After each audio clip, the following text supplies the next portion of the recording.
Okay. My background is this. Vale, mi experiencia es la siguiente. El Intercontinental de Shanghái se llama Wonderland. No sé si conoces este lugar. Es bastante famoso porque es peculiar de alguna manera. Está construido sobre una cantera de roca abandonada cerca de Shanghái y fue diseñado por un británico. Se llama Martin Jochman. El nombre de la firma es Atkins, supuestamente una firma de arquitectura muy famosa. También diseñaron el Hotel de Dubái, ya sabes, el de 7 estrellas. Así que es un lugar en Guategáis. Interesante. Sí, no puedo permitirme vivir allí, pero fuimos a almorzar, así que saqué algunas fotos. Fue muy interesante. De todos modos, en Shanghái se puede ver claramente a más occidentales y extranjeros en la calle. Así que eso es algo. En fin, eso es interesante, la verdad. Interesting. That is interesting, actually. Well, of course, it's the city in China that I've been to. Bueno, por supuesto es la ciudad de China en la que he estado, concretamente. Y también fui a algunos de los lugares de los alrededores. Fui a Nankín, que me encantó. Me pareció una ciudad muy tranquila e interesante. Y no sé si te lo conté, fuimos a la montaña Púrpura. Visitamos la tumba del primer emperador Ming y también fuimos a la tumba de Sun Yat-sen. Éramos los únicos occidentales allí. Había muchísimos chinos, pero Catherine y yo éramos los únicos occidentales, lo cual me sorprendió, la verdad. E hicimos muchas cosas relacionadas con Sun Yat-sen.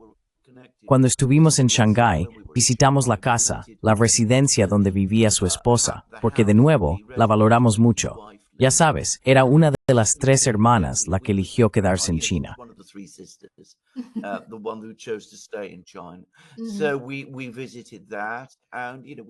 Así que visitamos eso.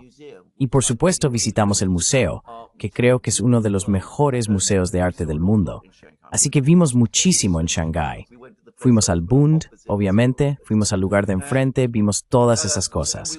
Y fuimos a Suzhou. He dicho que fuimos a Suzhou. Así que sí, quiero decir, Shanghái es probablemente el único lugar de China que conozco bastante bien. Noté que había muchos jóvenes occidentales allí, supongo que enseñando inglés, que es lo que todos hacen. Y tengo que decir que no me impresionaron. Me pareció que se comportaban de una manera bastante brusca y ruidosa, lo cual no creo que fuera especialmente popular entre los chinos. Pero bueno, así fue.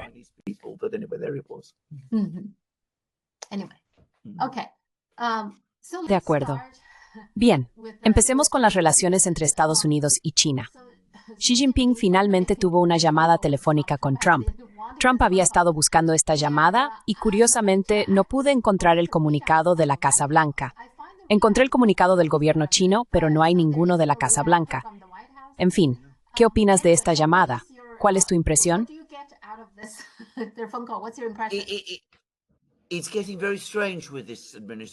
Está resultando muy extraño con esta administración.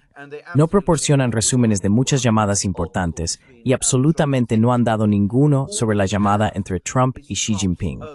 Todo lo que tenemos es la propia publicación de Trump en Truth Social, y no sé cuán fiable es eso. Pero bueno, hay varias cosas que comentar. Trump dijo que fue una llamada muy amistosa y que los dos hombres se llevan bien. Justo antes de que tuviera lugar la llamada, hizo otra publicación en Truth Social en la que decía que Xi Jinping es extremadamente duro y muy difícil para llegar a un acuerdo, pero que le cae bien y siempre le caerá bien.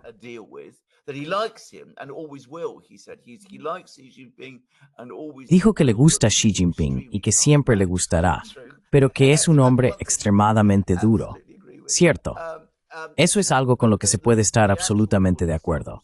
Pero la llamada en sí fue amistosa. Leí el comunicado chino y noté que la parte en la que describían lo que dijo Trump también parecía sugerir que fue una llamada amistosa. Quiero decir, creo que a nivel personal, la relación entre Trump y Xi Jinping era mucho más fácil que la que había entre Biden y Xi Jinping, por decirlo suavemente. Así que creo que esa parte es cierta. Creo que en todos los demás aspectos, China no cedió ni un ápice. Xi Jinping no cedió ni un ápice.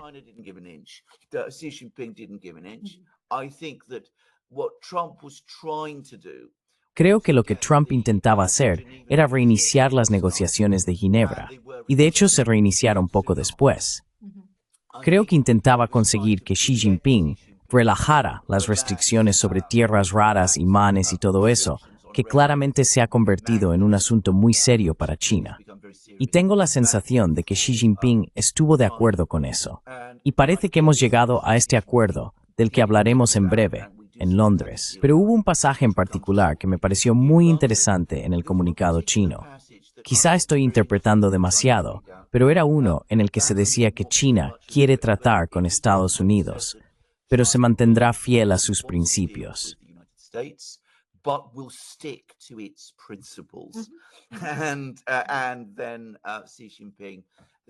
Y luego Xi Jinping, el comunicado dice que Xi Jinping básicamente expuso lo que China esperaba. Y creo que hay varias cosas que saqué en claro de eso. En primer lugar, que China no va a dejarse intimidar por Estados Unidos en lo que respecta a la relación bilateral y al comercio bilateral. En segundo lugar, y creo que este es un punto muy importante del que nadie está hablando, aproximadamente al mismo tiempo que tuvo lugar esta llamada, justo antes de esta conversación telefónica, Lindsey Graham estaba hablando de imponer sanciones secundarias a Rusia, lo que significaría aranceles del 500% a cualquier país que comprara productos energéticos rusos.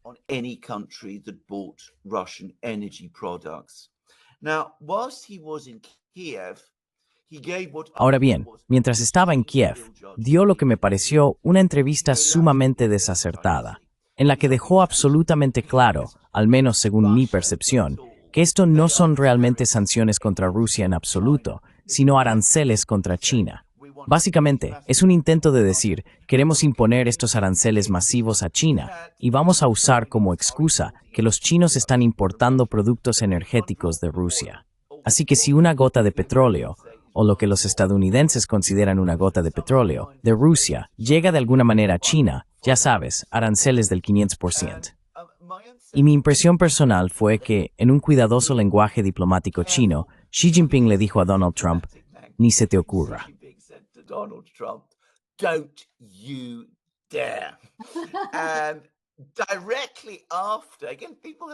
Y justo después, de nuevo, nadie ha visto esto. Hicimos un programa sobre esto en The Duran, por cierto, sí, lo vi. Justo después de la llamada, ¿qué empieza a pasar? La Casa Blanca empieza a llamar a Lindsey Graham, diciendo, tienes que suavizar estas sanciones. No podemos tener sanciones así. Eso acorralaría y ataría al presidente. Cambiemos la redacción y todo eso. Y luego empezamos a recibir informes del Wall Street Journal de que el apoyo al paquete de sanciones, que en realidad no es un paquete de sanciones, se estaba desmoronando en el Congreso y se hablaba de que se presentaría al Senado esta semana. Bueno, eso no ha ocurrido.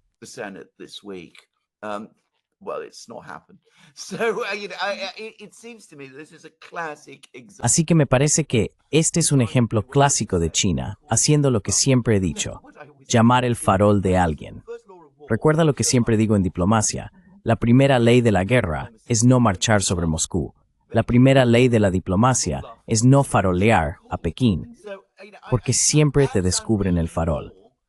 Así que, quizás estoy interpretando más de lo que realmente hay en el comunicado, pero esa fue mi impresión de parte del lenguaje que se utilizó. Y me sorprendería mucho, si soy sincero, que Xi Jinping no dijera algo sobre el proyecto de ley de sanciones de Lindsey Graham, dado que estaba claramente dirigido a China. Ni siquiera trata realmente de Rusia o Ucrania, si sigues la entrevista que dio.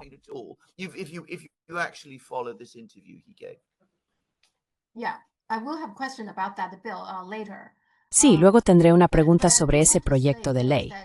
Pero quiero decir esto. En general, siento que Trump siempre ponía mucho énfasis en su enfoque personal, su carisma o su habilidad personal, algo así. Mientras que China, la forma en que China hace las cosas es, que las dos delegaciones negocien, ¿no? Y luego los líderes firman lo que haya que firmar. Pero Trump es mucho más de creer, yo, Donald Trump, entro y el problema se resuelve. ¿Crees que sigue teniendo esa mentalidad? Sí, la tiene.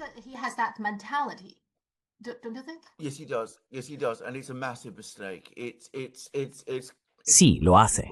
Y es un error enorme. Es completamente equivocado. Proviene del mundo de los bienes raíces comerciales, que es el que él conoce.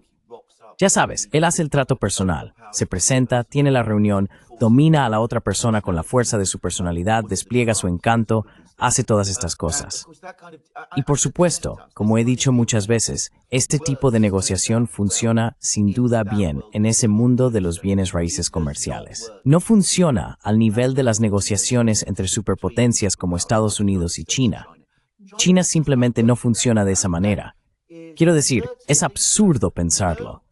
Ninguna gran nación va a dejarse encantar por un solo hombre para hacer concesiones en contra de sus propios intereses. Esto no es algo que Trump parezca entender, así que siempre se imagina que puede lograrlo de esa manera, y no funciona así.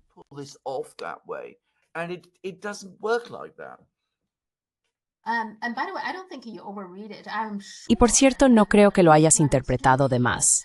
Estoy seguro de que China presta mucha atención a lo que hace Lindsey Graham. Sí, vamos a hablar de ello ahora, sobre esos 2 días de negociaciones en Londres. Creo que ya han terminado, ¿verdad? Ya está hecho. Pero no he visto ningún informe oficial detallado al respecto. Así que hay mucha especulación. Pero en general podemos decir que básicamente se vuelve a la situación anterior al 2 de abril. En lugar de esta pausa de 90 días, ahora parece que recuerde que vuelve a la situación anterior al 2 de abril, ¿no?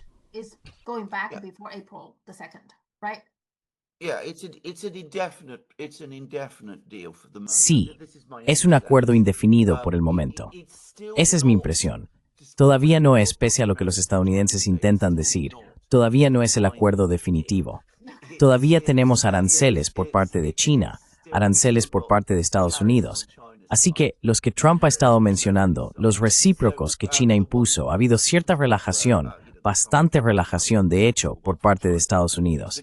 Quiero decir, los estadounidenses están permitiendo que todo tipo de productos de China entren en Estados Unidos, porque Walmart le dijo a Trump hace un tiempo, eso tiene que suceder.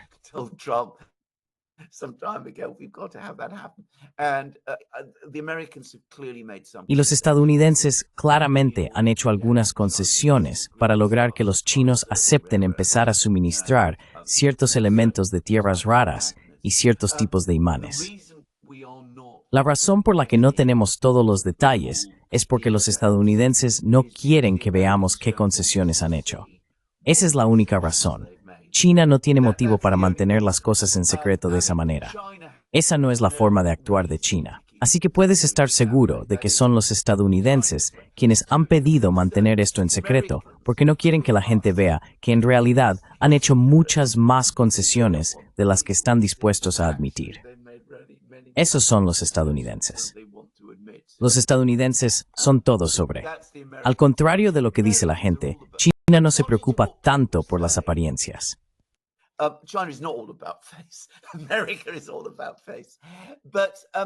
Estados Unidos se basa mucho en las apariencias, pero en teoría y lógicamente debería haber una negociación mucho más detallada en el futuro entre Estados Unidos y China para resolver la relación comercial.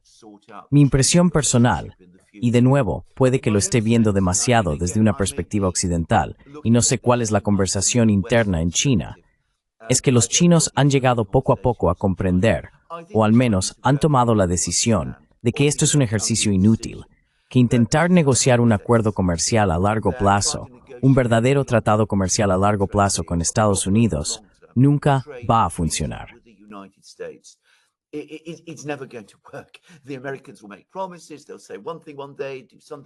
Los estadounidenses harán promesas, dirán una cosa un día y harán otra al día siguiente.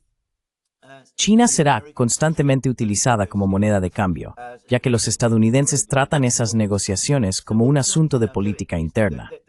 Así que lo que están haciendo ahora los chinos es idear este acuerdo, el acuerdo alcanzado en Londres, que es indefinido y dentro del cual China puede desenvolverse. Es decir, pueden vivir con esto. Y mientras tanto, van a hacer todo lo necesario dentro de la propia China, con los socios comerciales de China, con la ASEAN, con los BRICS. Van a desarrollar su industria de aviación civil, que ahora avanza a pasos agigantados.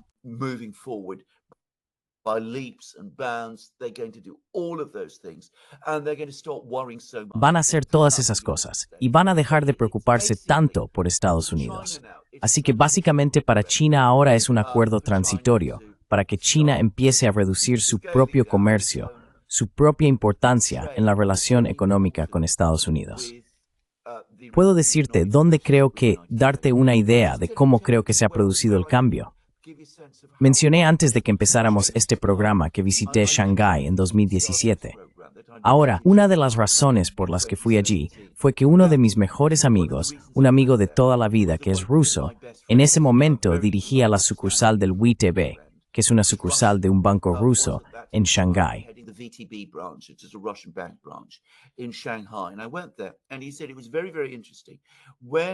Y fui allí, y él dijo que fue muy interesante. Cuando el consulado ruso organiza fiestas, asisten intelectuales, diplomáticos y personas del ejército chino. Cuando los estadounidenses organizan fiestas, asisten empresarios. Rusia nunca ha conseguido que los empresarios chinos se tomen a Rusia en serio, mientras que todos se centran en Estados Unidos. Ya no creo que eso sea cierto. Creo que eso ha cambiado. Creo que la gente en China ahora se da cuenta de que este es un nuevo periodo en la historia de China. China tiene todos los recursos y todos los medios para avanzar.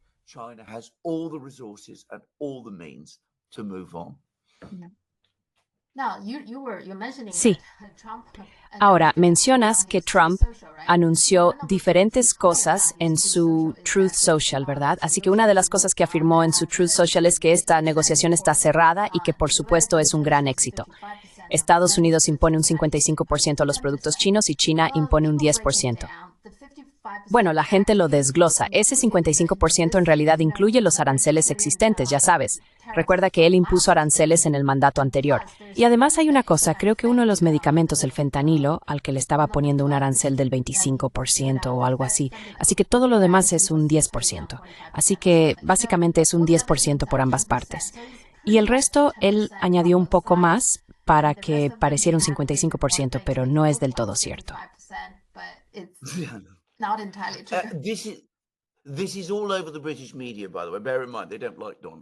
Esto está en todos los medios británicos, por cierto. Ten en cuenta que no les gusta Donald Trump. Así que esta es una ocasión en la que lo han verificado correctamente. Está por todas partes. Y creo que incluso el Financial Times ha señalado exactamente lo mismo. De verdad, ojalá Trump dejara de hacer esto, la verdad. Por supuesto, no es el único estadounidense que lo hace, pero esta constante exageración de los acuerdos alcanzados con la otra parte, los estadounidenses siempre olvidan que hay otra parte. La gente en China lee estas cosas. Saben que no es cierto. Pero quiero decir, esto debe minar aún más la creencia en China de que un acuerdo a largo plazo con Estados Unidos sea posible. Cuando el presidente de Estados Unidos básicamente está mintiendo sobre el acuerdo que ya se ha alcanzado, ¿por qué tomarlo en serio en futuras negociaciones?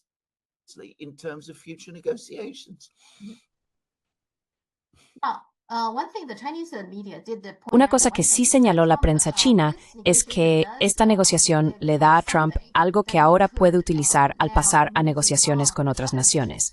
Con otros países, la situación no es tan urgente, ¿verdad? Con China parece que el tema de las tierras raras es realmente urgente. Es muy difícil para Estados Unidos. Y ahora, al menos por el momento, tengo entendido que las tierras raras de uso militar siguen bajo un control estricto. La parte civil, como por ejemplo para automóviles, esas producciones se están reanudando gradualmente, no de inmediato, pero se reanudarán poco a poco. Así que esa crisis es lo que llevó a Trump a hacer algunas concesiones a China. Pero otros países no tienen ese tipo de influencia sobre Estados Unidos. Así que ahora Estados Unidos tiene el tiempo y la energía para trabajar con otras naciones. En ese sentido, es bueno para Trump tener algún acuerdo, sea cual sea.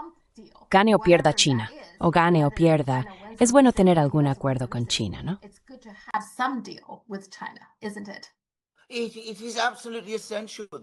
Es absolutamente esencial para Estados Unidos llegar a algún acuerdo con China. Todo esto les conviene. No tienen otra opción. Si no tuvieran un acuerdo, si las restricciones sobre los imanes y las tierras raras continuaran, entonces todas las cadenas de suministro empezarían a atascarse. Hubo un gran artículo principal en el Financial Times sobre este mismo tema. Toda la industria automovilística estadounidense, que es absolutamente crucial para la economía de Estados Unidos. la economía industrial, lo que queda de ella, se detendría por completo. Así que, por supuesto, no diría que esto fue bueno para él, diría que fue esencial para él. Quiero decir, imagina lo que habría pasado si no hubiera habido un acuerdo como este. Por eso está llamando al PSSH. No fue el PSSH quien quiso llamarle, fue Donald Trump. Donald Trump quien quiso llamar al PSSH. Y tienes toda la razón, las tierras raras militares y todo eso siguen estando restringidas y en realidad no hay ningún plan en Estados Unidos sobre qué hacer con esto.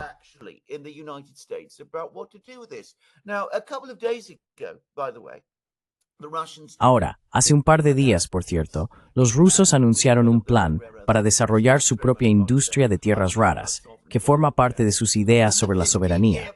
Lo he visto. Es un programa a 15 años. Es un programa muy detallado sobre lo que van a hacer durante esos 15 años. ¿Ves algo parecido saliendo de Estados Unidos? No. Así que ya sabes, esta es la situación. Y de todos modos, no tienen 15 años, porque tienen que comerciar con China hasta que se alcance ese punto. Así que absolutamente él necesitaba completamente ese acuerdo. Y en cuanto a lo que acabas de decir sobre cómo esto le facilita hacer acuerdos con otros países, es cierto.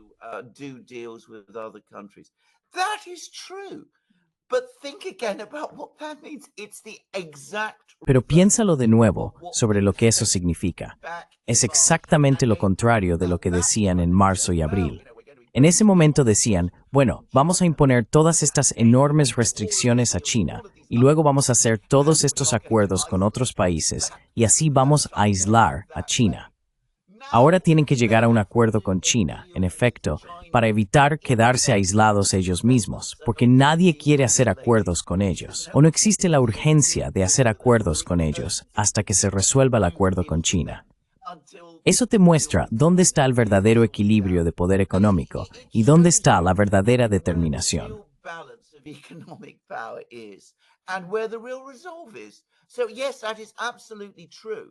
Así que sí, eso es absolutamente cierto.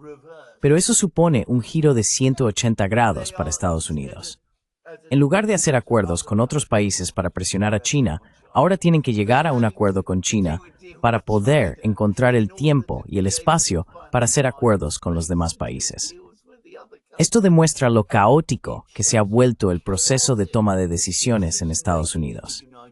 También muestra otra cosa, que lo único que Estados Unidos todavía es capaz de hacer es mantener un estricto control de la información.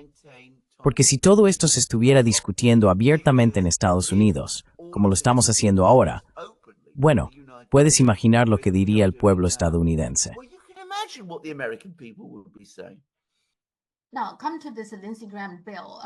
Ahora, hablemos de este proyecto de ley de Lindsey Graham. Lo copatrocinó con Richard Blumenthal, creo. Se llama Ley de Sanciones a Rusia 2025. Bueno, acabamos de hablar de lo difícil que es para Trump lidiar con China. Ellos no ven esto. Aún así quieren darle a Trump una forma adicional de, supongo, sancionar a China. ¿Cuál es la lógica detrás de este proyecto de ley, Lindsey Graham? ¿De qué va esto? Lindsey Graham. What's the deal?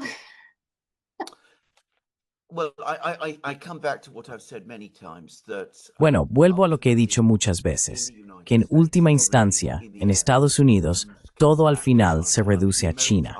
Quiero decir, los estadounidenses están tan obsesionados con China que me temo ni siquiera ahora los propios chinos lo comprenden del todo. Es decir, todo el mundo entero, la forma en que ven el mundo, gira en torno a China. Así que este es un ejemplo típico de la política estadounidense. Reúnes apoyo para un proyecto de ley, le dices a todo el mundo que se trata de Rusia, pero en realidad, al final del día, se trata de China. Ahora bien, creo que en última instancia, esto tenía más que ver con la política, porque creo que incluso Lindsey Graham es lo suficientemente inteligente. Quizá no lo sea.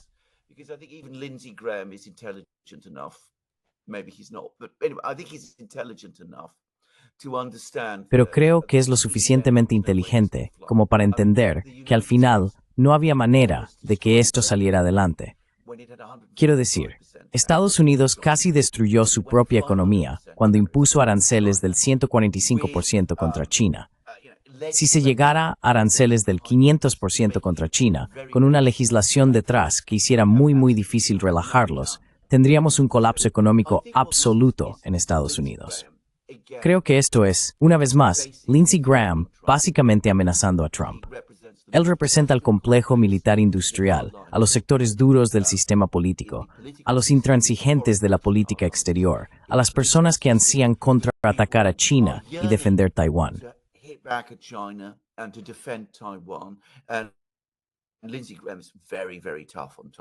Lindsey Graham es muy duro con Taiwán. Estas son las personas que no quieren que se haga ninguna concesión a Rusia en absoluto. Así que lo que Lindsey Graham le está diciendo a Trump es, bajo ninguna circunstancia hagas ningún tipo de concesión a China en materia de aranceles. No hagas ninguna concesión a Rusia en cuestiones de Ucrania. No hagas ninguna concesión a China en la cuestión de Taiwán. No des ningún paso hacia un entendimiento real con estos dos países. Porque si lo haces, tenemos 81 senadores en el Senado. No solo son suficientes para anular tu veto a las leyes, potencialmente son suficientes para destituirte. Creo que de eso se trataba todo esto.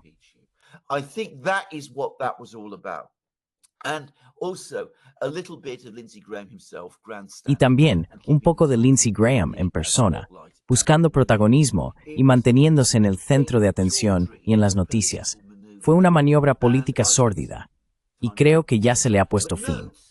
Pero fíjate de nuevo que hizo falta Xi Jinping para lograrlo. Es decir, Trump no salió inmediatamente a decirle a Lindsey Graham, este proyecto de ley es una tontería.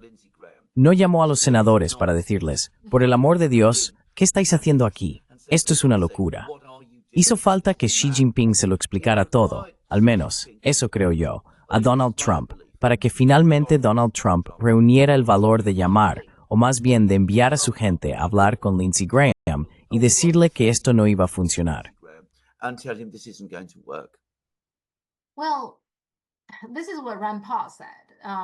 Esto es lo que dijo Rand Paul. Calificó este proyecto de ley literalmente como el más mal concebido que ha visto jamás en Washington. Dijo que supondría un embargo mundial a 36 países. Así que, en medio de este asunto entre China y Estados Unidos, también implica a otros países porque el proyecto de ley trata sobre sanciones secundarias. Así que no se trata solo de que China compre cosas a Rusia, sino también, supongo, de otros 36 países. Pero a pesar de eso, como has dicho, hay 81 copatrocinadores de este proyecto de ley.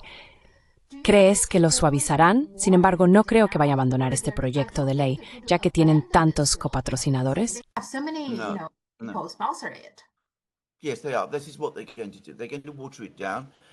Sí, lo están haciendo. Esto es lo que van a hacer, van a suavizarlo. Así que, en vez de debe, será puede. En vez de hará, se convertirá en puede. Y todo ese tipo de cosas, lo que luego devolverá la decisión a Trump. Y eso, en términos legales sustantivos, no cambia absolutamente nada. Porque como hemos visto, si Donald Trump quiere imponer aranceles del 500% a China y decir que son sanciones secundarias contra Rusia, en teoría puede hacerlo igualmente sin necesidad de que se apruebe esta ley. Quiero decir, Estados Unidos ha impuesto sanciones una y otra vez de esta manera exacta mediante órdenes ejecutivas. También ha ignorado al Congreso al imponer aranceles. Ahora ha llegado hasta el Tribunal Supremo de Estados Unidos. Pero la mayoría de la gente cree que el Tribunal Supremo de Estados Unidos va a apoyar a Trump en este caso.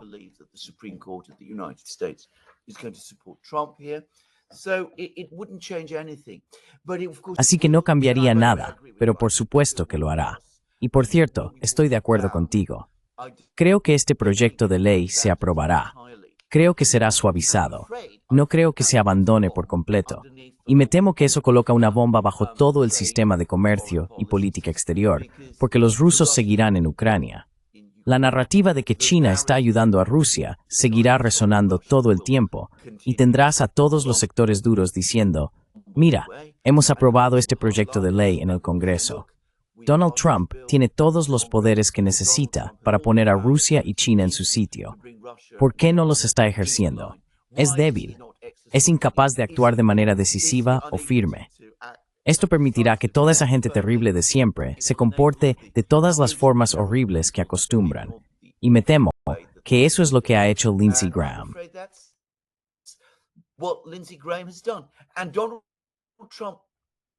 Y Donald Trump tiene la culpa de esto. Un presidente fuerte habría dicho de inmediato, no me gusta este proyecto de ley. Este proyecto de ley es erróneo en varios niveles. Probablemente sea inconstitucional porque me ata las manos. Desde luego, no lo apoyo. Y si llega a mí, lo vetaré, aunque 81 senadores sean lo suficientemente estúpidos como para respaldarlo. Peor para ellos. Estoy seguro de que los republicanos en la Cámara no lo apoyarán. Y si hubiera dicho eso, todo se habría derrumbado como un castillo de naipes. Ahora, como he dicho, va a tener este proyecto de ley y va a ser una bomba, como también he dicho, plantada bajo todo el sistema de política exterior. Y tarde o temprano podría explotar con bastante facilidad.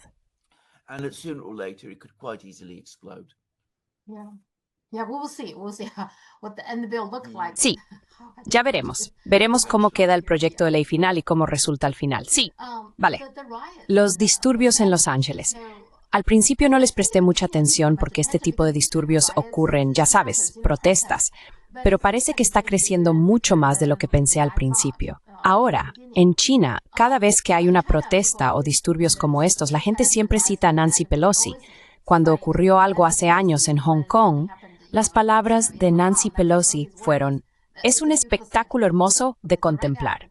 Bien, así que ahora es de nuevo un espectáculo hermoso de contemplar en Estados Unidos. Vi a algunas personas en las redes sociales haciendo análisis, no los principales, diciendo que podría haber realmente implicación del FBI en esto para hacerlo más grande, más incontrolable, para que Trump pudiera afirmar más autoridad y ya sabes, cosas así.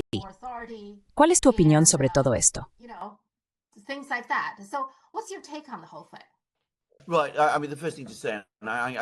Correcto. Quiero decir, lo primero que hay que decir, y tengo que decirlo, es que no estoy de acuerdo con el pueblo chino en esto. No creo que estas cosas sean un espectáculo hermoso de contemplar. No me parecieron un espectáculo hermoso en Hong Kong. Me parecieron un espectáculo horrible y espantoso en Hong Kong. Y creo que son un espectáculo horrible y espantoso en Los Ángeles.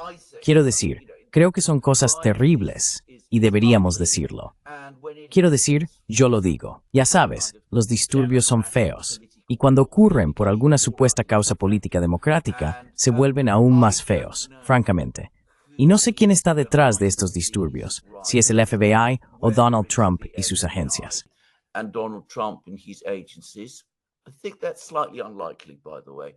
Creo que eso es un poco improbable, por cierto, ya sea que se trate de los oponentes de Donald Trump o de algunos de los cárteles, ya sabes, la gente de la droga que trafica y que tiene motivos particulares para que las cosas sigan como están. Pero hay un toque de organización. Quiero decir, claramente hay alguien detrás de esto. De nuevo, no me son ajenos los disturbios. Como probablemente sepas, durante 12 años trabajé en los tribunales reales de justicia y solía tener que lidiar con todo tipo de cosas relacionadas con disturbios y todo eso. Siempre puedo saber si un disturbio es espontáneo. Los disturbios espontáneos básicamente nunca ocurren, si se me permite decirlo.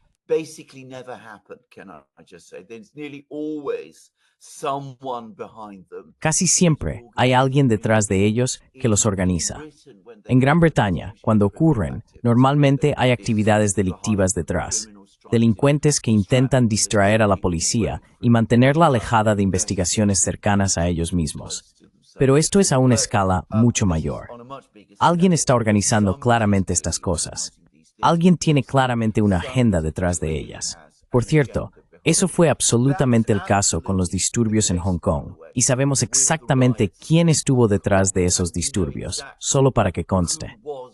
Y cuando Nancy Pelosi decía que eran cosas hermosas, bueno, eran cosas hermosas porque ella formaba parte de su organización, para decirlo claramente.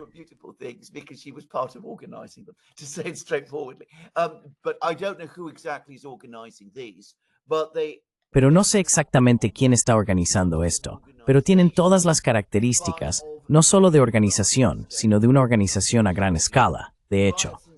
Los disturbios en Xinjiang también están organizados cuando ocurren. Siempre hay personas que organizan estas cosas. La idea de disturbios espontáneos es un completo mito. No tiene ninguna base en la realidad. Si miras a lo largo de la historia, nunca ha existido tal cosa como un disturbio espontáneo. Siempre hay alguien detrás organizándolos. y eso siempre implica una organización. Y como en Hong Kong, es muy difícil averiguar, en caso de que haya disturbios en Xinjiang, quién está implicado allí.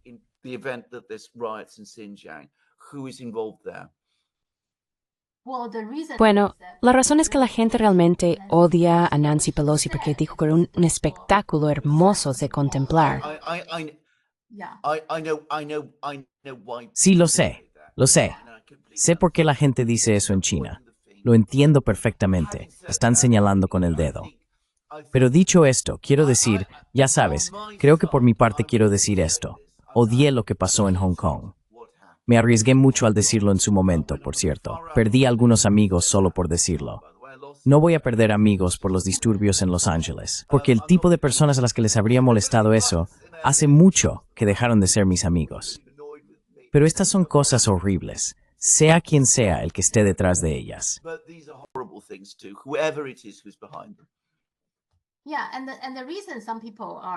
Sí, y la razón por la que algunas personas están especulando, quiero decir, ya sabes, la gente en redes sociales en la que normalmente confío, como Jimmy Dore y Kim Iversen, ellos estaban especulando sobre cierta implicación del FBI. ¿Recuerdas el 6 de enero, verdad? El 6 de enero creo que empezó con la gente de MAGA protestando de forma orgánica, pero eran pacíficos. Y luego más tarde se volvió más, ya sabes, físico. Eso fue porque los provocaron. Había gente infiltrada, había agentes del FBI mezclados, y entonces se vuelve más agresivo. Así que algunas personas están diciendo que quizá eso es también lo que está ocurriendo.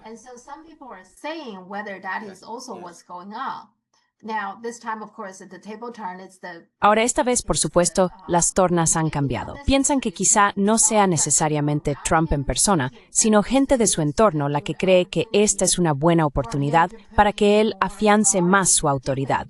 Y en particular, a él no le gusta California, ¿verdad? Así que esta es una oportunidad para que él controle de alguna manera a California y les dé una lección, ya sabes, cosas así, para poder ganar más poder para sí mismo. Una cosa es que en su gran y hermoso proyecto de ley, por ejemplo, quería más presupuesto para ICE, para redadas de inmigrantes ilegales. Así que quería más presupuesto. Y ese es uno de los puntos en los que su gran y hermoso proyecto de ley encontró algunos problemas. Ese es uno de ellos.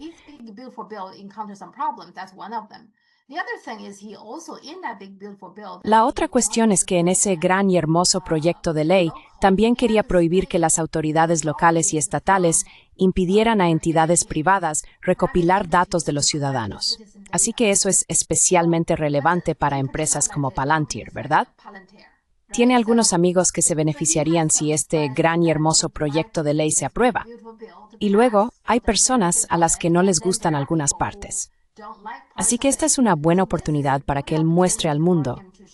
¿Veis? Estas personas están fuera de control y el gobernador de California y, por supuesto, el alcalde de Los Ángeles son unos incompetentes. Así que es mejor que el gobierno federal intervenga, tenga más presupuesto y más poder para controlar estas situaciones. Esa es la especulación que hay detrás.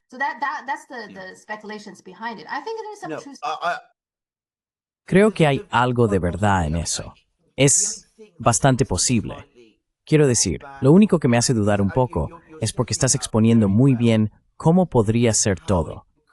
Y permíteme decir también que creo que el gran beneficiario político de estos disturbios va a ser Donald Trump, precisamente por la razón que has mencionado.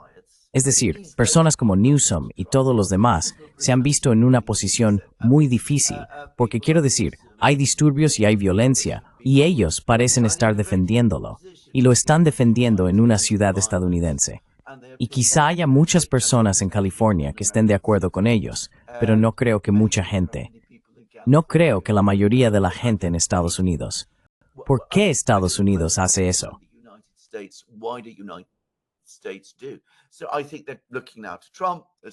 Así que creo que ahora ven a Trump como la figura de autoridad que va a imponer el control y todo eso. Ahora bien, la razón por la que me contengo un poco a la hora de respaldar esa idea es por dos motivos.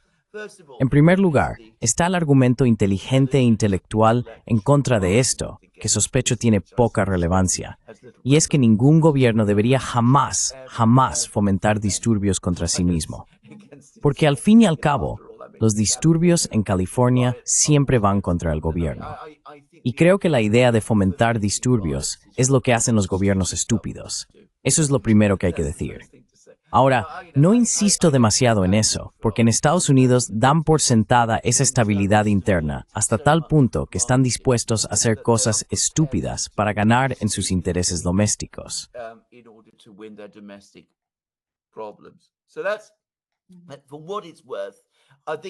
Así que eso es lo que vale. Creo que es un punto que debe mencionarse. El segundo punto es que creo que Trump es una persona tan caótica. Él mismo es tan desorganizado que esperar que él y su círculo más cercano ideen un plan tan sofisticado como este y que sean capaces de ejecutarlo sin, ya sabes, filtraciones y gente yéndose a... Quiero decir, es esperar demasiado. Pero ya sabes, eso es Trump y su círculo más cercano. Algunas de las personas que están un poco más alejadas de Trump, y no quiero dar nombres, bueno, sí daré uno. Por ejemplo, Peter Thiel. Creo que él es perfectamente capaz de idear algo así.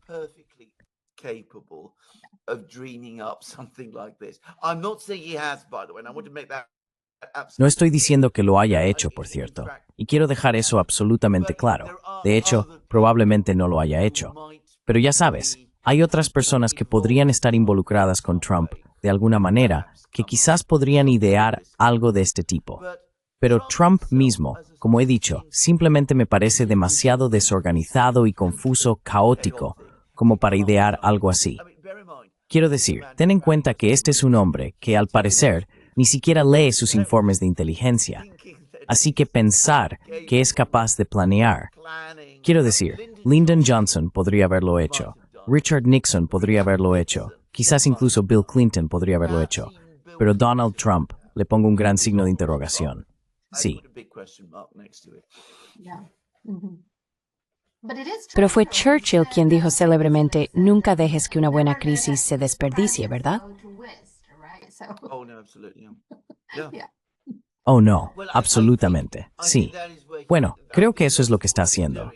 Creo que él ve esto como una buena crisis desde su punto de vista. Es oro puro. Quiero decir, le da enormes oportunidades para imponerse en California, para desplegar tropas en las calles de Estados Unidos, para presentarse como el símbolo de la autoridad y del orden y la ley. Y le funcionará.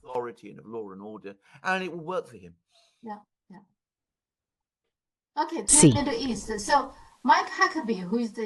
Bien, pasemos a Oriente Medio. Mike Huckabee, que es el embajador de Estados Unidos en Israel, ha dicho ahora que Estados Unidos ya no persigue el objetivo de un Estado palestino independiente, lo que supone abandonar oficialmente la piedra angular de la política estadounidense en Oriente Medio. ¿No es así?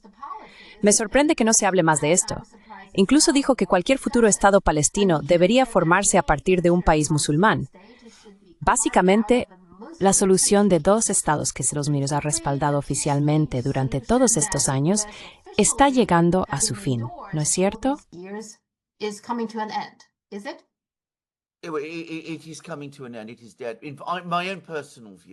Está llegando a su fin. Está muerto.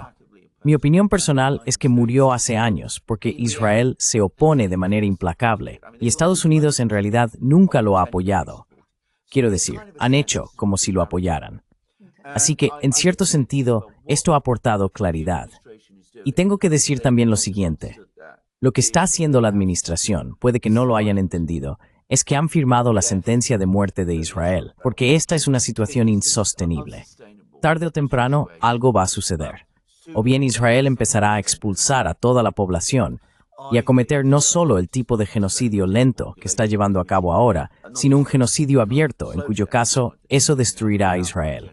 Es decir, se convertirá en un país absolutamente inaceptable para la mayor parte del mundo. Y eso probablemente podría escalar a una crisis mayor.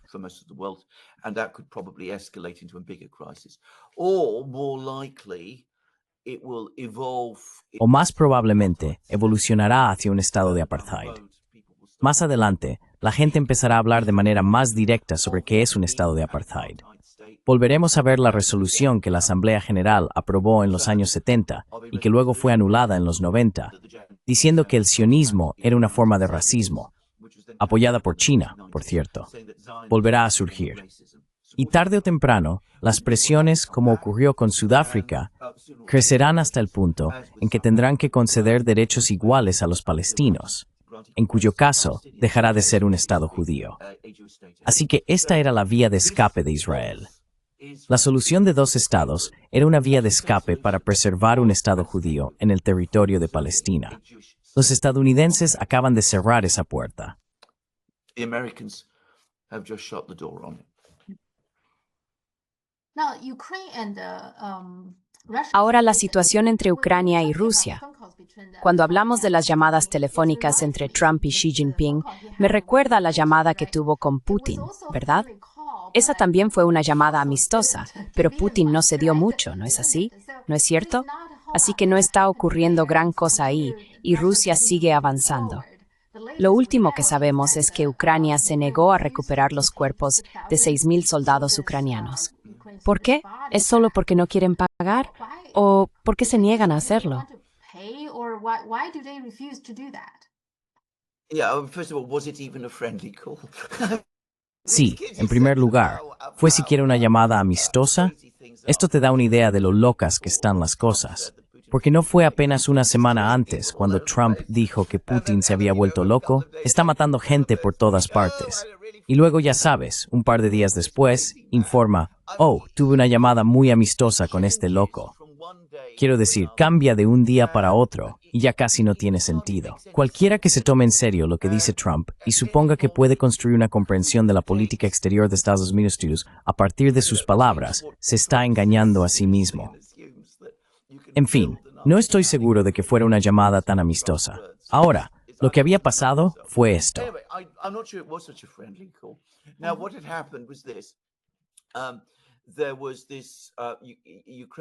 Hubo un ataque de drones ucranianos a las bases aéreas rusas. Contrariamente a lo que insisten algunas personas, no tengo absolutamente ninguna duda de que los estadounidenses estaban implicados hasta el cuello y los británicos aún más. Quiero decir, todos estaban metidos hasta el fondo. Y no entendieron que lo que hicieron fue una violación masiva del Tratado START, el Tratado de Reducción de Armas Estratégicas, que es el único gran tratado que sigue existiendo entre Rusia y Estados Unidos sobre armas estratégicas. Los estadounidenses están desesperados por conseguir que los rusos acepten prorrogar el Tratado START a finales de año y comenzar negociaciones sobre la limitación de armas estratégicas.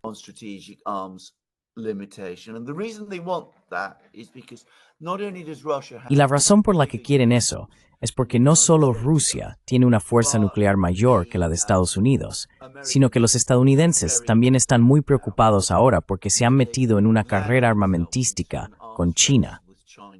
Así que quieren que los rusos acepten limitar sus armas.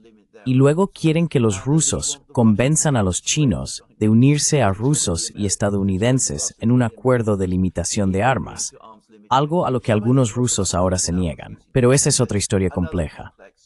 En cualquier caso, la cuestión es que después de este ataque, en el que los rusos creen que los entadounidenses estuvieron involucrados, un ataque que viola los términos del Tratado START,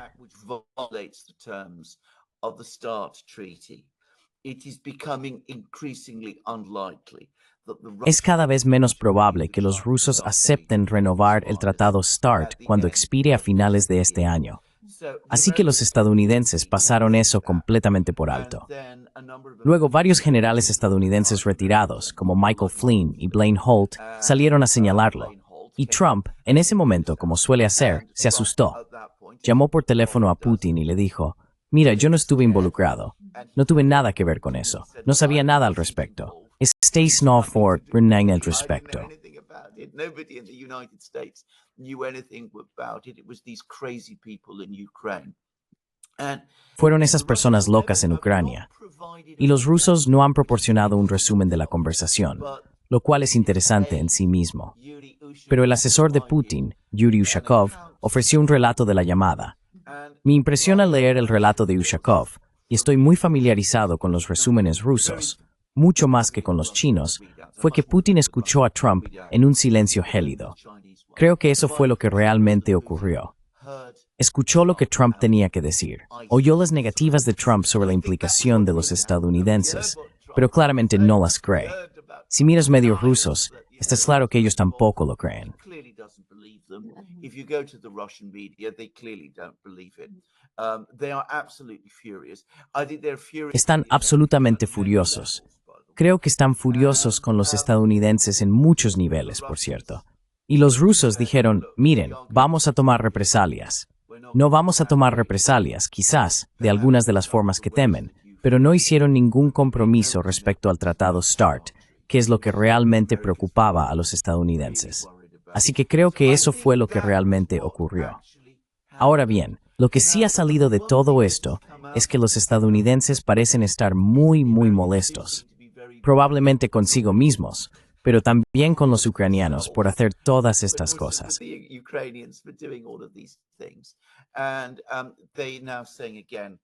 Y ahora están diciendo de nuevo que se retiran de la guerra y que le están dando luz verde a los rusos.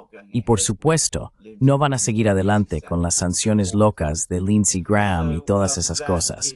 Así que eso les da a los rusos la oportunidad de seguir haciendo lo que están haciendo y ganar la guerra en Ucrania. Ahora, en cuanto a los ucranianos, la razón por la que no están preparados para aceptar esos 6,000 soldados muertos, lo cual es impactante en realidad, es realmente muy grave, es profundamente impactante. En primer lugar, el dinero juega un papel importante en ello. Al parecer, pagar una compensación a todas las familias de los soldados muertos consumiría alrededor del 10%.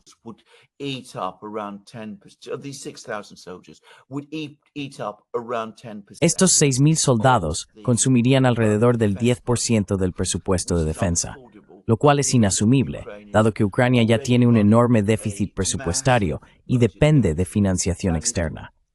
Pero hay algo más, y es que, por supuesto, esto supondría admitir que las bajas ucranianas son mucho más altas de lo que el gobierno ucraniano quiere reconocer. Una de las cosas que los medios internacionales no están recogiendo, pero que sí se está discutiendo en Rusia, es que parece que estos 6,000 cadáveres eran soldados ucranianos reunidos en un lugar concreto, que era Kursk. Así que no se trata de cuerpos de soldados de toda la línea del frente.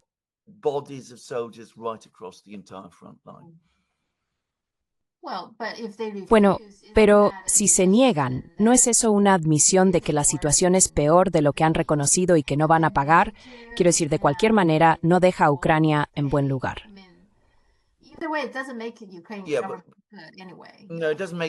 No les hace quedar bien. Pero ya sabes, están tergiversando todo tipo de historias.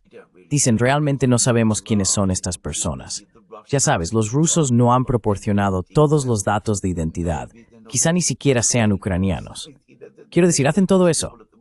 Mientras que si recibieran esos cuerpos, y ya sabes, si hicieran las pruebas de ADN habituales y fueran identificados, lo cual ocurriría porque presumiblemente agencias externas como la Cruz Roja se involucrarían, entonces sería más difícil negar la verdad.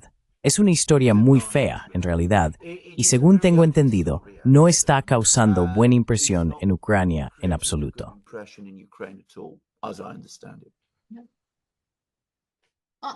Sí. Ahora, una cosa en la que Trump es muy bueno es en buscar peleas con todo el mundo. Así que una de las personas con las que estaba peleando era la Universidad de Harvard.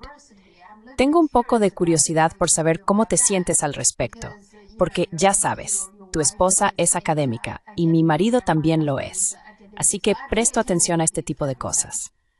Ahora, respecto a Harvard, solo quiero compartir contigo mis propios sentimientos, ¿de acuerdo?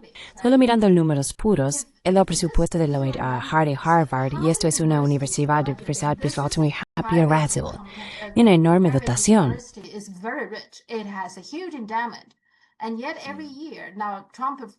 Y sin embargo, cada año, ahora, Trump creo que lo último fue que descongeló estos 2,000 millones, 2,200 millones de dólares para Harvard. El presupuesto de una universidad pública de tamaño similar está entre 300 y 700 millones, lo que significa que el coste de Harvard es al menos 3 veces mayor. Depende, porque las artes liberales son más baratas que, ya sabes, las universidades de ciencia y tecnología. En cualquier caso, Harvard, y no solo Harvard, sino las Ivy Leagues en general, cuestan mucho más de mantener que una universidad pública. Y luego, ¿A qué tipo de personas educan realmente, honestamente? Así que no me siento especialmente mal por Harvard en este caso. ¿Tú qué opinas? Harvard on this one. What do you feel? No, I think exactly the same. I mean, I should say when I was. No, exactamente lo mismo. Quiero decir, debería decir que ya sabes, estuve recientemente en Georgia y conocí a algunas personas de Tufts, que es otro lugar de la Ivy League. Y por cierto, ellos eran bastante... Creo que entendían que no iban a ser muy populares entre la gente de Estados Unidos y que iban a tener muchos problemas para justificar su financiación. Como bien dices, estas son las instituciones educativas más ricas del mundo. Creo que Harvard quiero decir, el fondo de dotación de Harvard es enorme. Ni siquiera sabía que recibía financiación pública, y mucho menos a esta escala. Me parecía algo completamente extraño.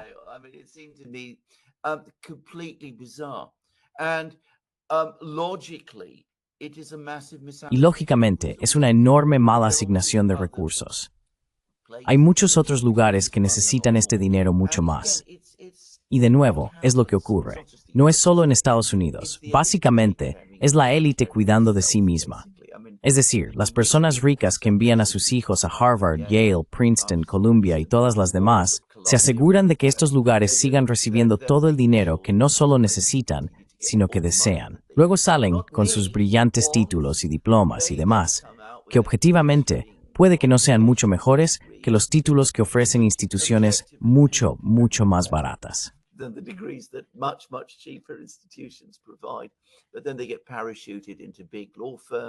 Pero luego los colocan en grandes bufetes de abogados, altos cargos ejecutivos, puestos importantes en el gobierno, todo ese tipo de cosas. Y como he dicho, pasa lo mismo con Oxford y Cambridge, que también son instituciones ricas. También están inmensamente bien financiadas. Y estoy seguro de que ocurre lo mismo en otros lugares del mundo. Estados Unidos ha destrozado completamente su sistema educativo, solo por decirlo. A principios del siglo XX, creo que no me equivoco al decir que era la sociedad mejor educada del mundo. Es decir, había escuelas, las escuelas secundarias en Estados Unidos eran mucho mejores que en Europa. Y ahora, probablemente sean mucho peores que en Europa.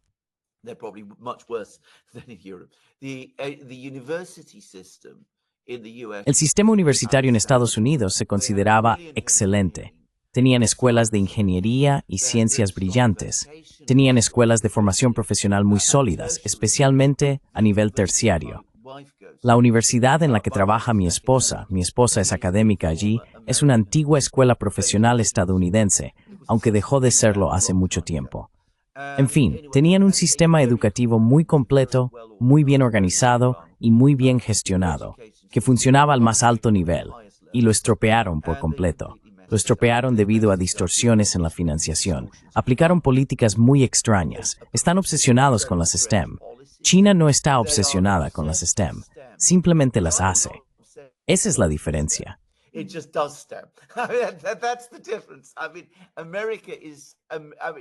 Quiero decir, los estadounidenses, y aún más los británicos, quieren obligar a todo el mundo a estudiar asignaturas STEM, descuidando y desequilibrando todas las demás. En el Reino Unido, todos los departamentos de literatura inglesa, por ejemplo, excepto en Oxford y Cambridge, donde de nuevo van las personas de élite, están cerrando porque todo el mundo debe estudiar STEM, incluso quienes no quieren hacerlo. Así que quieren competir con China en STEM. Todo el mundo dice esto, por cierto. Tenemos que competir con China en STEM. China produce 500,000 de graduados en STEM, así que nosotros también debemos hacerlo, lo cual es imposible. Y como he dicho, obligar a la gente a estudiar STEM cuando no quiere es una estupidez.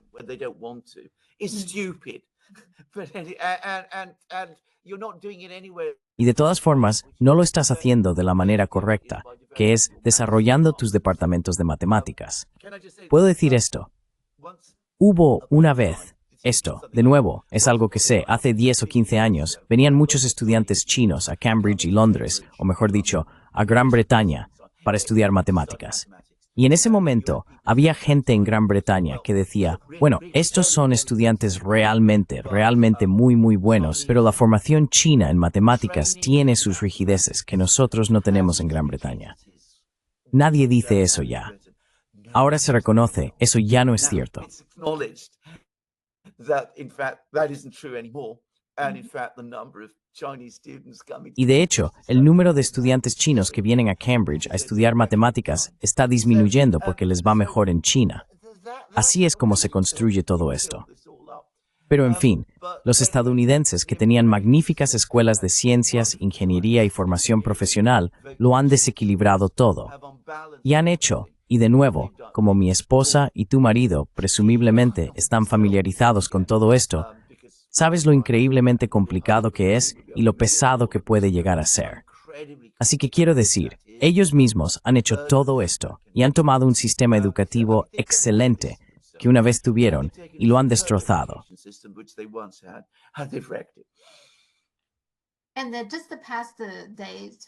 Y luego, justo en los últimos días, el 7, 8 y 9 de junio, tuvo lugar el Gaokao.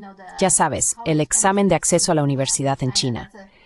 Es un asunto muy, muy importante cada año, porque para la mayoría de la gente esa es la forma de entrar en una buena universidad y cambiar tu vida.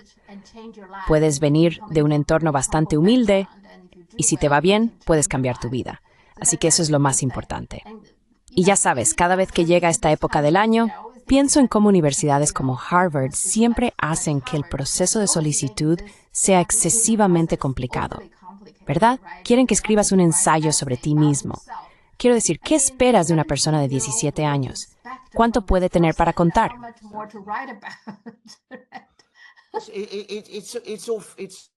Es todo falso, de todos modos. Quiero decir, esto es algo que, de nuevo, puedo decir por experiencia directa, porque la realidad es que obviamente reciben todos estos ensayos y sin duda los leen. Pero el hecho es que ese no es el criterio por el cual se decide quién va a ir a Harvard. Quiero decir, no hay duda de que puedes recibir un ensayo absolutamente brillante de alguien que, de otro modo, no entraría en Harvard, y esa persona irá a Harvard. Pero, en general, ese no es el criterio real que se sigue nunca. Quiero decir, miran otras cosas, y todos lo sabemos. Así que de nuevo, puedo decir que es una estafa, sí, para quienes se ven obligados a pasar por la molestia de escribir estas cosas. Como bien dices, en China es mucho, mucho más sencillo. As you rightly say, in China is much more straightforward. But China and the Chinese people. Pero China y el pueblo chino no necesitan ser incentivados para estudiar, porque China siempre ha tomado la educación extremadamente en serio a lo largo de su larguísima historia. Quiero decir, Dios sabe que China fue el país que inventó la idea de los exámenes y el sistema de exámenes. Mientras que en Gran Bretaña y en Estados Unidos existe una tradición muy, muy fuerte de anti-intelectualismo que creo que los chinos encontrarían incomprensible. La idea de que ser ignorante es de algún modo bueno y ser tosco y no estar interesado en las cosas. Creo que en China podría entender eso. Sería incapaz de comprenderlo, porque es completamente contrario a su civilización.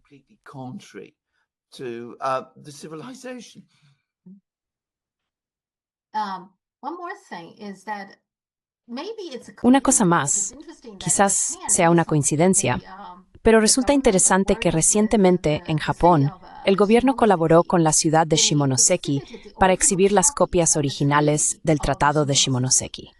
Y como sabes, China tuvo estos 24 tratados injustos y desiguales. Uno de ellos es este tratado japonés.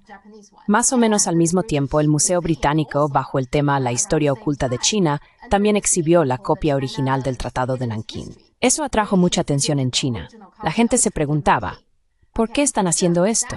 ¿Quieren recordarnos nuestras humillaciones pasadas o simplemente quieren sentirse bien consigo mismos, que una vez fueron poderosos, que pudieron conquistar y colonizar China? ¿Qué opinas al respecto? ¿Por qué crees que lo hacen?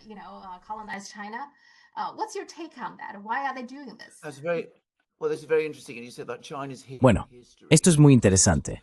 Y mencionaste la historia oculta de China, porque por supuesto, esta exposición ha estado muy oculta en Gran Bretaña. No se ha publicitado mucho, yo no sabía nada de ella. Pero claro, he estado fuera. Aún así, creo absolutamente que está pensada en parte para recordarle a China que hubo un periodo en el que nosotros éramos fuertes y ellos débiles, y que eso podría volver a suceder. Pero creo que se trata aún más de darnos confianza a nosotros mismos. A los chinos se les puede vencer. Les vencimos en el pasado, podemos volver a hacerlo. Al final, de eso se trata todo. Again, it's all about that at the end of the day. I have to say, given what a horrible period that was, Tengo que decir que, dado lo horrible que fue ese periodo, dado lo feo, lo tremendamente feo que fue ese capítulo de nuestra historia en Gran Bretaña, me parece muy sorprendente que queramos llamar la atención sobre ello de esa manera. Creo que si se quiere conmemorar ese periodo histórico, por supuesto que debe hacerse. Y pienso que quizá los británicos deberían estar mejor informados. De hecho, sin duda deberían estar mucho mejor informados al respecto. Pero yo lo haría de una manera completamente diferente, y evidentemente buscaría una contribución china, logrando que China coopere y trabaje junto con Gran Bretaña en esta exposición, para que los británicos estén plenamente informados sobre lo que todas estas acciones significaron para China. Simplemente eso.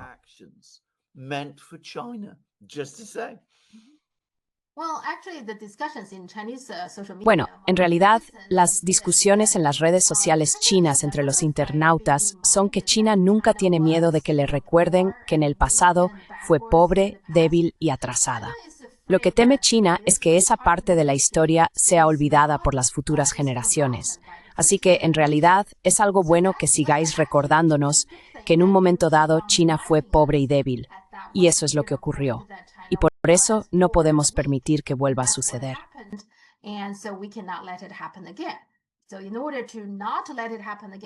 Así que para que no vuelva a ocurrir, China necesita seguir esforzándose, estudiar mucho y recordar que esto es lo que se supone que debes hacer. Esto es lo que se espera especialmente de los jóvenes. Así que supongo que es una mentalidad muy diferente. Si su objetivo es... Bueno, los indios también mostraron algunas imágenes de, en algún momento hacia el final de la dinastía Qing, creo, cuando algunos soldados indios entraron en China junto con los británicos, que eran guardianes de prisión o algo así. Así que sí, estaban algunos prisioneros, están muy primor.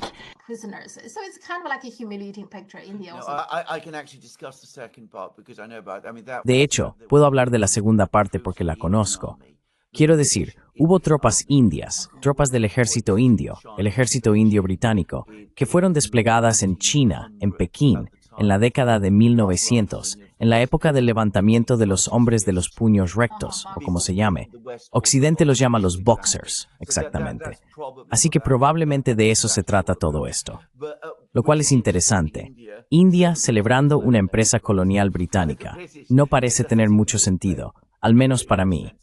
La idea, absolutamente, estoy de acuerdo. No creo que el pueblo chino, lejos de sentirse avergonzado por este episodio, como has dicho con toda razón, creo que para el pueblo chino, este es un recuerdo muy vívido.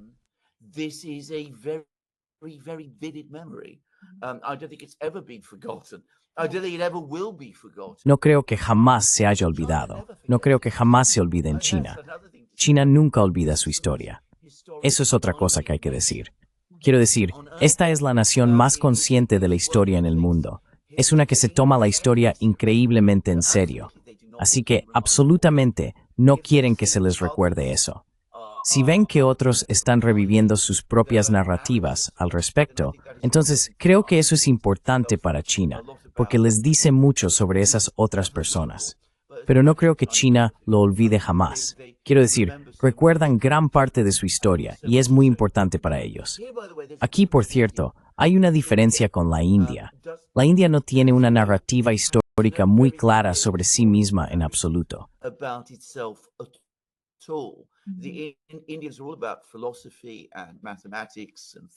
India se centra mucho en la filosofía y las matemáticas y ese tipo de cosas, pero nunca desarrollaron una historia narrativa propiamente dicha. Así que hay enormes incertidumbres sobre las fechas. Quiero decir, lo sé porque estudié historia de la India en su momento. Así que, por ejemplo, con dinastías enteras hay incertidumbre. Puede haber diferencias de cientos de años entre los expertos sobre en qué periodo de la historia india ubicarlas. China no es así en absoluto. Quiero decir, puedes averiguar lo que estaba ocurriendo en la corte del emperador, a veces en un día concreto, hace 800 años. Y tengo entendido que los registros regionales de la época de la dinastía Ming son casi igual de completos. Sí, hay muchos museos regionales y hay muchos sí. Yes. No. Yeah. No. And I agree with you. I think it would be Y good estoy if de the acuerdo person, contigo. Creo que sería bueno que si el Museo Británico quiere exhibir algo relacionado con la historia china, involucrara a China. Eso sería algo positivo. Ya sabes que ambas algo juntas para recordar eso. Virtually nobody I know in Britain knows about this. I mean, the British people. Prácticamente nadie que conozco en el Reino Unido sabe de esto. Quiero decir, la gente británica es completamente ignorante, no completamente, pero en su gran mayoría, sobre toda esta historia. Por cierto, a unos 5 minutos andando de mi casa hay un cementerio, y en él hay un monumento que conmemora a un periodista de The London Times que fue a China con la expedición de Elgin en 1860, cuando incendiaron el palacio del emperador. Así que, ya sabes, puedes encontrar monumentos y reliquias de esto por todo el Reino Unido. Y como he dicho antes, las mansiones y palacios británicos están llenos de porcelana china, que fue saqueada de China durante todas estas expediciones. Pero la memoria histórica en el Reino Unido de todos estos acontecimientos no existe. Di esto, la historia oculta de China es toda cierta. Es nuestra historia oculta. It's our hidden history. Yeah. That's true. Eso es cierto. Okay. De acuerdo. Con eso hablemos de nuevo la próxima semana. Muchas gracias. Adiós. Bye. Adiós.